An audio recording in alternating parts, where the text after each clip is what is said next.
आने वाली नस्लों के अंदर जो हुजूर के नाम का झंडा लगाने की जो ललक है और मिलाद मनाने की जो मोहब्बत है, ये बता रही है नबी की मिलाद न कल बंद हुई है, न आज बंद हुई है और न कयामत तक मुस्तफा की मिलाद बंद हो सकती है। और नबी के नाम के झंडा लगाने पर इतराज करने वालों, कभी 15 अगस्त के झंडे पर भी इतराज कर लो, है ना? उस दिन तो सब लगाते हो, उस दिन क्यों लगाते हो? तो कहेंगे कि उस दिन हमारा मुल्क आजाद हुआ, इसीलिए तो हम लगाते हैं। मैंने कहा उस दिन तो सिर्फ मुल्क आजाद हुआ था, लेकिन 12 रबीउल अव्वल को हम इसलिए लगाते हैं कि उस दिन पूरी इंसानियत को आजादी मिल गई। और झंडे में फर्क देख लो, झंडे में फर्क देख लो, जरा मोहब्बत से बोलें, झंडे में फर्क देखो मियां। देखो हिंदुस्तान है ना, हिंदुस्तान का झंडा तिरंगा है, हाँ? अमेरिका का झंडा कुछ अलग है, लंदन का झंडा अलग है, अफ्रीका का झंडा अलग है, पाकिस्तान का झंडा अलग है, बांग्लादेश का झंडा अलग है, ऑस्ट्रेलिया का झंडा अलग है, लेबनान का झंडा अलग है, सूडान का झंडा अलग है, अफ्रीका और वेस्ट इंडीज का झंडा अलग है। आपस में एक मुल्क वाले दूसरे मुल्क वाले से बड़ी दोस्ती रखते हैं। एक राष्ट्रपति दूसरी राष्ट्रपति का दोस्त होता है, एक प्रधानमंत्री दूसरे प्रधानमंत्री का दोस्त होता है। जरा मोदी जी से कह दो, मोदी जी बड़े अच्छे दोस्त थे अमेरिका के राष्ट्रपति आपके, जरा अमेरिकी राष्ट्रपति से आप कह दो कि जनाब व्हाइट हाउस पर एक दिन हमें अपना तिरंगा झंडा लहराने दो दोस्ती की वजह से। क्या वो लहराने के लिए देगा? या अगर अमेरिका का राष्ट्रपति कह दे मोदी जी बड़ी मोहब्बत करते हैं हम तुमसे, चलो तुम्हारे लाल किला पे एक दिन हम अपना झंडा लहरा दें, क्या हिंदुस्तान का प्रधानमंत्री इसके लिए तैयार होगा? कभी नहीं होगा। एक मुल्क का झंडा दूसरे मुल्क में न जा सका, अमेरिका का झंडा हिंदुस्तान ना आ सका, हिंदुस्तान का झंडा पाकिस्तान न जा सका, पाकिस्तान का झंडा ऑस्ट्रेलिया न जा सका, ऑस्ट्रेलिया का झंडा अफ्रीका न जा सका, अफ्रीका का झंडा लंदन न जा सका, लंदन का झंडा ऑस्ट्रेलिया न जा सका, ऑस्ट्रेलिया का झंडा वेस्ट इंडीज न जा सका, वेस्ट इंडीज का झंडा और दूसरे मुल्कों में न जा सका। लेकिन वाह रे, नामे रसूल का झंडा जैसा अमेरिका में है वैसा अमेरिका में है, जैसा हिंदुस्तान में है वैसा पाकिस्तान में है, जैसा लंदन में है वैसा ही अफ्रीका में है। दुनिया के कोने कोने में एक झंडा मुस्तफा के नाम का लहरा।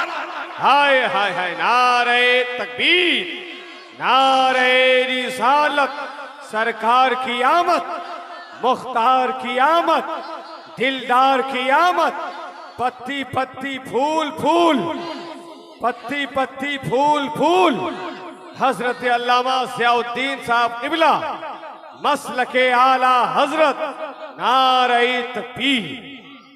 अब बात आ गई है तो सुनो। आज कुछ लोग कहते हैं अरे 12 रबीउल अव्वल को नबी पैदा भी हुए, अब 12 रबीउल अव्वल को नबी वफात भी पाए, तो तुम लोग वफात नहीं मनाते, तुम लोग वफात नहीं, तुम लोग विलादत मनाते हो, तुम लोग विलादत मनाते हो। मैं कहता हूं मुसलमानों सुनो, डंके की चोट पे कहता हूं, जब से दुनिया कायम हुई तब से लेके आज तक जितने आए और दुनिया से चले गए सबकी वफात मनाई जाती है, लेकिन मुस्तफा की जात वो तन्हा जात है कि कल भी नबी की विलादत मनाई जाती थी और कयामत तक मुस्तफा की विलादत का चर्चा होगा।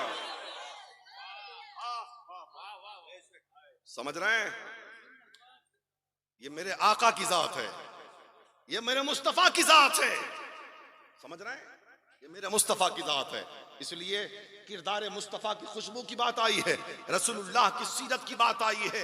एक गवर्नर है यमामा का जिसका नाम है शमामा, और इतना सख्त दुश्मन था इस्लाम का और बानी इस्लाम का कि वो चाहता था कि नबी को कत्ल कर दिया जाए, वो चाहता था कि कुरान पे पाबंदी लगा दी जाए, वो चाहता था कि मुसलमान को नुकसान पहुंचाया जाए। एक मर्तबा एक जंग में जंगी कैदी बनाकर शमामा को सहाबा पकड़ के लाए, और लाने के बाद मस्जिद नबवी के सुतून से उस शमामा को बांध दिया गया, उस गवर्नर को बांध दिया गया। अल्लाह अल्लाह, बड़ा खूबसूरत था वो, बड़ा हसीन था वो, लंबा चौड़ा था, बड़ा अच्छे कद काठी का था, और देखने में वो गवर्नर लगता भी था, और हुकूमत के जितने गुण होने चाहिए सब कुछ उसके अंदर थे। अल्लाह अल्लाह, मुस्तफ़ा जाने रहमत तशरीफ लाए, और लाने के बाद समामा से कहा जान का दुश्मन है वो, जानी दुश्मन है वो, लेकिन उस जानी दुश्मन से मेरे आका इरशाद फरमाते हैं समामा कोई तकलीफ तो ना हुई, कोई परेशानी तो ना हुई। हजरत अल्लाह के रसूल से समामा कहता है गिरफ्तार भी करवा के मंगवा रहे हो और मुझे मेरी खैरियत भी पूछ रहे हो। मेरे आका सहाबा की तरफ मुतवज्जा होते हैं और हो के फरमाते हैं, ऐ मेरे सहाबा बताओ इसको तकलीफ तो नहीं दिया? अल्लाह अल्लाह, मेरा मुस्तफ़ा तो ऐसा रहमत वाला है जो गुलामों नहीं दुश्मनों को भी तकलीफ नहीं देना चाहता है, जो दुश्मनों को भी आराम से गिरफ्तार करने की दावत दे रहा है। सहाबा कहते हैं, या रसूल अल्लाह, नहीं, सिर्फ गिरफ्तार किया है, कोई तकलीफ नहीं पहुंचाया है। अल्लाह अल्लाह, हजरत अल्लाह के रसूल ने समामा से कहा, अच्छा सुनो, क्या बात है, तुम बहुत बड़े दुश्मन हो इस्लाम के। चलो ठीक है, मैं कलमा पढ़ने के लिए तुमको नहीं कहता हूँ, तुम नहीं कहता हूँ कि तुम इस्लाम ले आओ, लेकिन सुनो, एक बार नजर उठाओ और मेरा चेहरा देख लो। जोर से जोर से हुस्ने मुस्तफा की बात आई है ना चचा। हुजूर फरमाते हैं, चल तू कलमा मत पढ़ना, सिर्फ एक बार मेरा चेहरा देख। तो समामा कहता है, हाँ नहीं देखूंगा, नहीं देखूंगा। कहा, मेरे नजदीक तुमसे ज्यादा बदसूरत कोई नहीं, माज़अल्लाह। हुजूर फरमाते, ठीक है, नहीं देखता ना, जरा नजर उठा, एक मर्तबा मेरे मदीने को देख ले। तो समामा कहता है, मैंने बड़े खूबसूरत शहर देखे हैं, ये खंडरात तैल घूम मदीना तेरा, नहीं देखता जा। हुजूर चले आए, कुछ नहीं कहा। दूसरा दिन आया, फिर हुजूर ने वही सवाल किया, उसका वही जवाब था। तीसरा दिन जब फैसले का दिन आया, सहाबा हजरत उमर फारूक के हाथ में तलवार नंगी है, वो सोच रहे हैं कि ये जालिम बहुत बड़ी गुस्ताखियां कर रहा है रसूलुल्लाह की बारगाह में। मुस्तफ़ा हुक्म दे तो जालिम की गर्दन सर से उड़ा दिया जाए। अल्लाह अल्लाह, अल्लाह के रसूल, फैसले का दिन आता है, फैसले का दिन आता है। तमाम सहाबा बिल्कुल हैरत के आलम में है कि हुजूर की बारगाह से समामा के लिए क्या फैसला होता। अब जरा रुक कर मैं एक सवाल करना चाहता हूँ आपसे। आज की दुनिया में कहीं जंग होती है, कहीं लड़ाई होती है, कोई दुश्मन की कैदी को पकड़ के लाता है, किसी को गिरफ्तार किया जाता है, तो क्या आज का हुक्मरा उसे छोड़ देगा? क्या आज का हुक्मरा उसे माफ कर देगा? क्या आज का हुक्मरा उसको आजाद कर देगा? नहीं, बल्कि उसको जेल में डाला जाएगा, उससे कबुलवाया जाएगा, उसकी जासूसी की जाएगी, उससे सारी हकीकत का इजहार किया जाएगा, और उसके बाद सब होने के बाद वो उसको मार भी दिया जाता है, उसको फांसी भी चढ़ा दिया जाता है, उस पर केस चलाया जाता है, वगैरह वगैरह। दुनिया का यही हाल है ना। लेकिन वाह रे रहमत वाले मुस्तफ़ा, वाह रे नूरी चादर वाले मुस्तफ़ा, वाह रे मेरे लाजवाब मुस्तफ़ा। मेरे मुस्तफ़ा के सामने समामा खड़ा है, वक्त का बहुत बड़ा दुश्मन है, इस्लाम का बहुत बड़ा दुश्मन है, नबी का बहुत बड़ा दुश्मन है। अचानक ज़बाने फैज़ तर्जमान से हुक्म सादिर होता है, समामा नहीं देखता मत देख,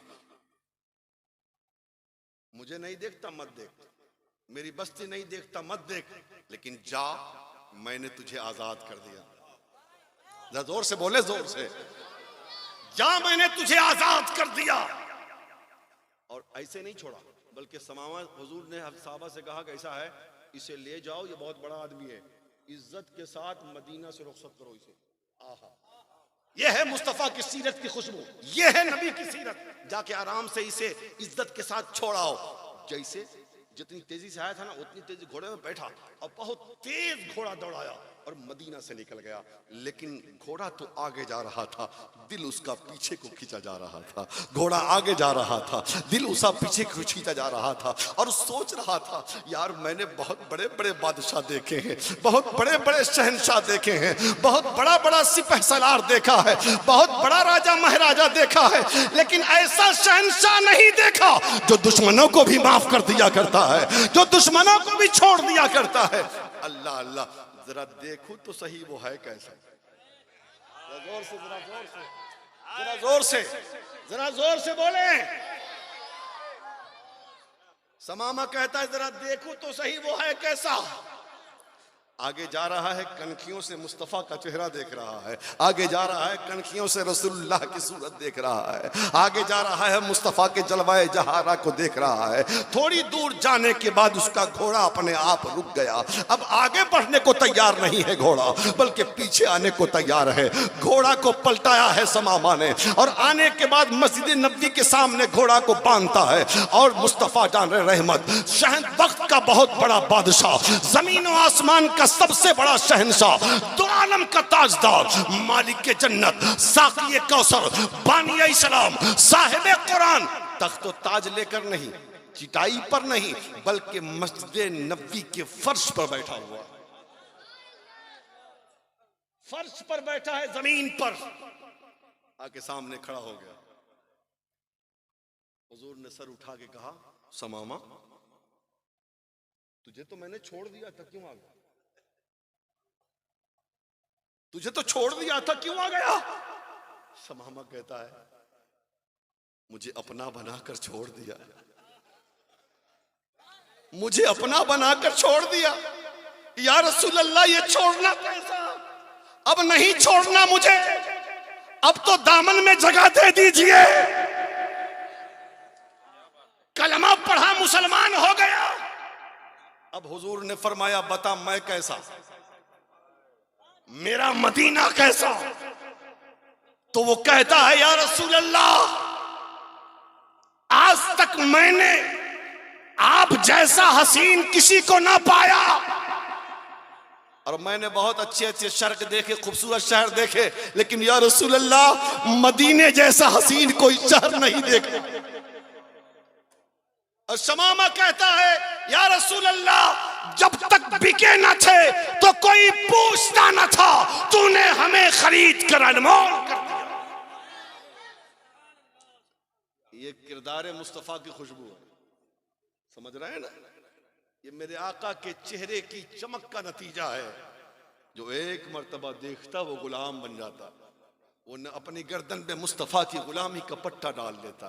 मियाँ हम बड़े खुश नसीब हैं कि अल्लाह ने हमें नबी की उम्मत में पैदा फरमाया, नबी के गुलामी में पैदा फरमाया, नबी के गुलामों में हमें पैदा फरमाया। क्या ये काफ़ी नहीं है? लिहाजा हम मुस्तफ़ा की सीरत पढ़ेंगे, मुस्तफ़ा की शरीयत पे अमल करेंगे, अमल साले करें, गुनाहों से बचने की कोशिश करें। अल्लाह हम सबको अमल खैर की तौफीक अता फरमाए।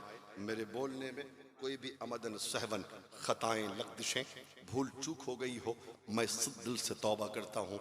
आप भी पढ़ लीजिए, अस्तग़फ़िरुल्लाह रब्बी मिन कुल्लि ज़ंबि व अतूबु इलैह, हक़ ला इलाहा इल्लल्लाह मुहम्मदुर रसूलुल्लाह सल्लल्लाहु तआला अलैहि वसल्लम। खूब की सैरे चमन, फूल चुनी शाद रहे, बाग बजाता हूँ मैं, गुलशन तेरा आबाद रहे।